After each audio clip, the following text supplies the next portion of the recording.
Welcome to the Christian Woman Leadership Podcast, where we hope to inspire you to embrace your God-given gifts, skills, and passions in order to lead with confidence. We want you to remember that you are fearfully and wonderfully made in the image of God, and you are fully loved by Him. You have been designed on purpose by God with unique gifts and passions in order to love and lead those around you. I'm your host, Esther Littlefield, a pastor's wife, business owner, mom, and writer. And I'm Esther's co-host, Holly Kane. I'm a wife, mom, and business owner. I also write at hollykane.org, where I focus on my passion for women's ministry. Together, we chat about important issues that Christian women leaders face. In addition, we interview other women just like you who lead in various roles, from church to community to business. Through this podcast, we offer you encouragement, tools, and resources to help you on your leadership journey. We are so glad you're here with us.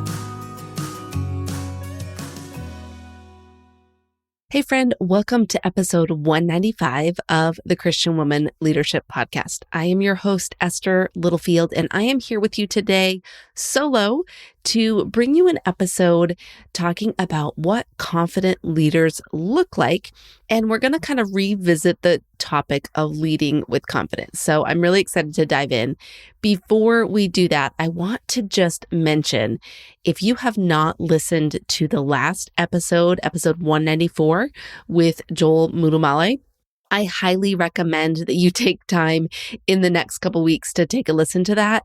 It was such a powerful conversation between Joel and Holly and I, and there were so many amazing pieces of wisdom and nuggets in that conversation that I think you're really going to get value out of it if you haven't heard it.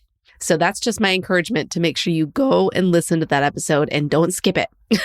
I know sometimes when I'm looking at podcasts and I'm looking at my feed of options, sometimes I skip over certain episodes. And I just want to tell you that is not one that you want to skip. All right, we are already in the month of June 2022. It's hard to believe. And this episode is coming out one day before my 20th anniversary being married to my husband. So I just wanted to give a quick shout out to my husband, Scott, and we're so grateful to be celebrating 20 years. It's a huge milestone for us. So just thought I'd share that personal piece of information here on the podcast today. All right, let's dive into what I want to talk about. So almost 4 years ago, I shared an episode called The Importance of Leading with Confidence. And in that episode, I talked about how I landed on the phrase leading with confidence as part of the tagline for this podcast. So if you're not familiar, or, if you haven't picked up on the intro, we talk about the idea that this podcast is designed to help you embrace your gifts and lead with confidence. So that was episode number 6, way back in the beginning of the podcast. And I talked through why I think that confidence is important. And I gave you my definition of the phrase leading with confidence. So I went through kind of this 3-part framework that I now term the Confident Leader Framework. And it starts with love. So it's love, live, lead. So the idea is that you need to know that the source of confidence is God's love, and being grounded in that love is where you will get confidence. And then you need to live your life with purpose, and you need to be aware of what your purpose is and your gifts and all of that. And then you can step into leading others. So if you want to take a listen to that, you can go back to episode number 6. Now, remember, that's at the very beginning of the podcast. And so I have no guarantees on what the audio sounds like. I'm actually afraid to listen because it would probably be a little rough for me to hear. But I do think the content is really good. All right. So it's obviously been quite some time since that episode came out. So I wanted to revisit this conversation and bring you just a little bit of a different take on this topic. And I realized as I was looking back at all of the different kind of conversations we've had and the episodes that we've incorporated this idea of confidence in, I realized that we have not ever done an episode where I've talked about what confident leaders look like. So I've talked about the benefits of confidence. I've talked about the stages of confident leadership. Our guests have talked about confident leadership and how they have grown in confidence. But again, I've never done one where I've actually said, okay, here's what I think it looks like in your day-to-day life to lead with confidence. And so that's what I'm going to talk to you about today. And at the end, I'm also going to revisit our Confident Leader Manifesto that Holly and I developed way back in the beginning, which again is something that we created to help you look at how you could live out this concept of confident leadership. So what I'm going to do is I'm going to go through just some different ways that I look at confident leaders and kind of how they actually live out this concept. Okay. And with each one, I'm going to try to give you an example from one of our past guests and give you that reference to go and listen to if you want to dig deeper into that concept. Okay. The first thing is a confident leader is someone who is secure in her direction. She is not easily influenced by the opinions of others. Okay. And so what does this mean? So what I mean by this is that a confident leader is grounded in God's love. So I'm going to kind of refer back to that episode 6, where I gave you that confident leader framework. She's grounded in God's love. So that is where her confidence comes from. She's also secure in who God has made her to be. And so she is not looking to others to validate her or to be approved by other people in order to feel secure. And then she also is following God's leading and not the leading of man or people. So when other people share their input into what she's doing or what direction she's going, she often will listen and reflect on those things, but she's not necessarily going to feel the need to adjust her direction or her decision because of someone else's opinion. And so this is something that I think can be really challenging for a lot of us. I know that some of you listening may struggle with people pleasing, or you may be someone who's really a servant and a helper, and you like for other people to like you and to appreciate you and to approve of what you are doing. But the truth is, when you are walking out confident leadership, there are times when God will direct you in a way that other people aren't going to understand or even necessarily approve of. And you have to be okay with that. And so an example that I pulled is from our conversation with Tembi Sechrist. And it was from episode 84. We actually did a two-parter with her. We did episode 83 and 84. But in episode 84, she said this: "Only you understand the nuances of your situation." And that was in the context of talking about her decision to leave a successful career in the government and go on a journey around the world and travel in some really, honestly, dangerous situations and places. And she was talking about how some of the reactions of her friends and family were not always, super affirming of that decision. And so she was really identifying the fact that she had to follow what she knew God was calling her to, and only she knew all the ins and outs of that decision and that direction that God had led her on. Okay, the second thing is that a confident leader is comfortable in her own skin. This is related to the previous one, but a little bit more about just being confident in who you are. So she doesn't find it necessary to perform or be perfect or people please. So I don't know if you've ever met somebody who is just comfortable in their own skin. They are not putting on any pretenses. They are not trying to impress anyone. They're just living out who God made them to be. And so a confident leader in this example is going to be someone who knows her purpose and she's living it out. She's not trying to impress other people because she knows who her creator is. And she is simply trying to do what God has created her to do. She's not trying to be someone else or look like someone else or use her gifts in the same way as someone else. And this is something that I think a lot of our guests exemplify. It's hard to pick just one guest for each of these examples because I think a lot of our guests have demonstrated some of these qualities. But the one that I thought of right off the bat was our guest, Roshonda Pratt, from episode 187. And she talked a lot about this idea of showing up and using your voice and telling your story. But she talked about the importance of doing this authentically and truly being yourself. And if you listen to that episode with Roshonda, and if you've ever had the privilege of hearing Roshonda speak or follow her on social media, you know she's comfortable in who she is. She shows up authentically. And the quote that I pulled from that episode that I love so much is, "There is no way you can be authentic if you have not had an authentic experience with God." And I just thought that is so powerful. It's so just meaningful to think about the fact that if you want to show up authentically to other people, then you need to make sure you are having an authentic relationship and experience with God. All right, next, a confident leader is willing to speak up and use her voice. So again, a lot of these overlap with each other, a lot of these kind of qualities of what a confident leader looks like. But this one is a little bit different from the last one, so I'm going to talk a little bit about it.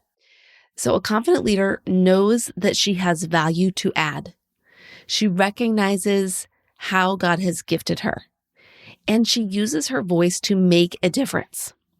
And so the example that I have for this one is with Karen Laus, our conversation with Karen Laus in episode 190. And she said, "There's nothing more freeing than being able to share your ideas without hesitation." And I just love this. And this is such a common theme when we've talked with different leaders on this podcast, that they have often had to get over the fear of speaking up and using their voice. They have had to step up and share their thoughts and share their value in whatever way God is calling them to. And so this is something that I really want to encourage you in. If you don't feel like you can do that yet, then go and listen to episode 190 and listen to some of our other episodes. Maybe do a search for a keyword that you think might be helpful for you. But this is something we can practice and we can develop. All right, the next one is a confident leader takes scary action. I could also say bold action here, but I actually chose the word scary because the truth is, sometimes the action we need to take is not actually that bold. It might be something really, really small, but to us, it feels scary. So I chose the word scary instead of bold because I think it's important for us to recognize that even when we are a leader and we are taking action, we are not necessarily going to be fearless. There are still going to be times when things feel scary or we feel fear, but we still take that action. Okay. So a confident leader is not necessarily fearless, but she does take action even when there is fear involved. And here's the key. She's obedient to what God is calling her to do, even when it might not make sense to other people. Again, that goes back to one of the previous points I made about being secure in your direction. This is also about taking that scary action that sometimes other people may not really love or approve of. And then the other piece of it is that we build confidence by taking action. So this is a concept that has come up over and over as I've interviewed people and had conversations about this topic. And as I've lived it out in my own life, I have learned that a lot of times the confidence comes as you take action. And so Patrice Washington in episode 51 said this: "Confidence is built in the doing." And I just love that because it reminds us that we can't just sit around and think about confidence or even learn about confidence or dig into God's word and understand what the Bible says about confidence. We actually have to take action. And 95% of the time, that is a scary action for us. And when we take that scary action, that's where our confidence can be built up. Okay, lastly, a confident leader does not boast about her gifts, but she also doesn't try to hide them or undervalue them. So a confident leader will learn what her gifts are, she will develop them, and she will use them to build up the kingdom and to bless others. When she is encouraged or complimented about her gifts, she doesn't act like it's no big deal or, oh, I didn't do anything, or just kind of downplay the compliment. right? This is something that I think a lot of us struggle with is we kind of downplay whenever somebody calls out a gift in us. And I don't think that actually honors God. And I went back all the way to episode 7 with Jill McCormick because she said something that resonated with me so much when she said it. And I've referred back to this quote many times. She said, when we confuse confidence and competence with pride, that's a problem because God has gifted you with competence and He has gifted you with gifts to use and acknowledge. And you don't do the world any favors when you deny your gifting for the sake of not wanting to be boastful. Now, if you want to hear Jill say it, go back and listen to episode 7. You will absolutely love that conversation. She shared so much insight into her leadership journey and this concept of not confusing this idea of pride and just the acknowledgement that we have gifts. So we need to recognize that it's not wrong to recognize our gifts and to value our gifts and even to, obviously use them. And that's not being boastful. Now, if we go around and we brag about our gifts and we try to call attention to them and bring other people to look at them, that's different. But just acknowledging or accepting a compliment is not a problem. All right. Now, I have brought up 5 kind of ideas around what I think a confident leader looks like. You may be thinking about other things that will help you to recognize confident leadership. So this is not an all-inclusive list. And I also want you to know that this is a process. Being a confident leader is not something that you are born with. It's not something that you just complete and check off the box and then you're done for good. It is an ongoing process in your life as a leader. This is something I've learned so much about over the past few years as I've had the privilege of working with business leaders, some of whom have created substantial success in the business world. But even some of them, in fact, most of them still struggle at times with confidence. And they still have some of the same issues with self-doubt or comparison or insecurity. But when you look from the outside, you might not recognize that or realize that.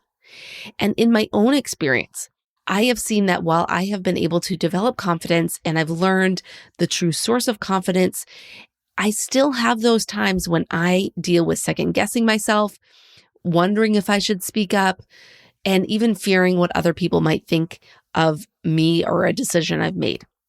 And so this is why I tell you this is an ongoing process. Each time you step into a new leadership role, or you grow your business to a new level, or you start leading in a new way or in a new group of people, you may find that you bump up against this issue of not feeling like a confident leader or not living out this idea. And so I want to encourage you to continue moving forward, continue digging into what God says about confidence and about who you are and rooting yourself in His love. And then developing your gifts and using your gifts and making sure you're following Him as the leader.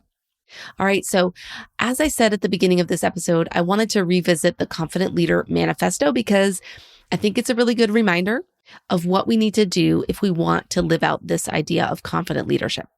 So this is what it says. I am a confident leader. I am fearfully and wonderfully made in God's image, and I am loved fully by God. I am a motivated world changer. I embrace the gifts God has given me so that I can make an impact and positively influence those around me. I don't complain about my circumstances, but instead I take determined action. I am strong, but I'm sensitive to God's guidance, willing to submit my hopes and dreams to His purpose. I intentionally pursue healthy relationships. I humbly lead those whom God has placed in my sphere of influence. I love fiercely, live purposefully, and lead with confidence. All right, now if you want your own copy of this Confident Leader Manifesto, then I want you to head over to my website, go to estherlittlefield.com/confident and grab that today. It'll give you a PDF that you can print off. You can place somewhere on your wall or, in your mirror or whatever. And it'll be a reminder to review the truth of who God says you are and how you can live out this idea of confident leadership. Now, if you're ready to go a step further and you want to dig deeper into this idea and become a confident leader and develop in the clarity of your calling and the confidence that comes from God and courage to take that action that we talked about, then I want you to check out my Confident Leader Catalyst course. It is a self-study course that combines some Bible study as well as some practical activities and action steps for you to take so that you can develop as a confident leader. So I want to encourage you to check that out if you're wanting to dig deeper into this concept. I'll put the link right in the show notes, but you can also go directly to confidentleadercatalyst.com. All right, friend, thank you for being here with me today. I hope you enjoyed this shorter solo episode, and I encourage you to check out the other episodes that I mentioned. Now, I want to just let you know, I get this question sometimes, and people want to know, how do I find the show notes for episodes? How can I find past episodes, etc.? And if you don't want to go scrolling through the podcast app that you have, the best way to do this is to go to my website. So go to estherlittlefield.com. And there's two things you could do. One, you can use the search icon at the top. You can type in any word or episode number or even the guest name, first name, last name, if you remember anything about an episode, or if you're looking for a particular episode, just type in any term or phrase that you can think of and do that search. And most of the time, it's going to pop up the episodes that have those words or phrases or episode numbers in them. Now, the other way that you can do it is just go to my website and type in estherlittlefield.com/episode and then the number that you are looking for. So for this one, it would be estherlittlefield.com/episode 195. Just type that in your browser, and that will bring you directly to the show notes for this episode. All right. So hope that helps if you're looking for past episodes. Okay. One last thing that's more of a personal request. So if you have been around for a while, you may have heard me talk about the fact that I have been working on this idea of writing a book. It is a slow process. It has been something that I've been wrestling with God over and really kind of trying to nail down exactly what book I am going to write first or want to write first. But one of the factors that publishers look at when they are deciding who to give contracts to is an author's platform. So if you're not in the book writing world, this might not be familiar. If you are, you know what I'm talking about. And essentially, a platform includes all the people that are on my email list and following me on social. And yes, they may take into account podcast listeners as well. But here's my request. If you've been listening to this podcast and getting value out of it, but you are not on my email list or you're not following me on social media, would you consider doing so? All you got to do is sign up for that Confident Leader Manifesto, or just head over to my website and grab one of my freebies, or go to Instagram or Facebook and follow me. That just gives me a little bit of a boost so I can show the publishers that, hey, I have people who want this information. They want this value that I am bringing. All right. So I would super appreciate it if you take a minute today to go follow me. And I will put the links to all those things in the show notes. So it's super easy to click through and sign up for my email list or follow on social. All right, friend. Thank you for being here today with me. We will be back in 2 weeks with our next episode of the month. And otherwise, take a listen to those past episodes that I mentioned in today's episode. I know you will get a lot of value from taking a listen. Talk to you next time. Thanks for joining us on the Christian Woman Leadership Podcast. Do you want to become a more confident leader? Then make sure to grab the Confident Leader Manifesto. This is a resource that Holly and I developed just for you. And I share all about it in episode 6, Leading with Confidence. You can get the manifesto for yourself at estherlittlefield.com/confident. And that's confident with a T. Now, don't forget, your leadership matters. And it's time for you to embrace your gifts and lead with confidence.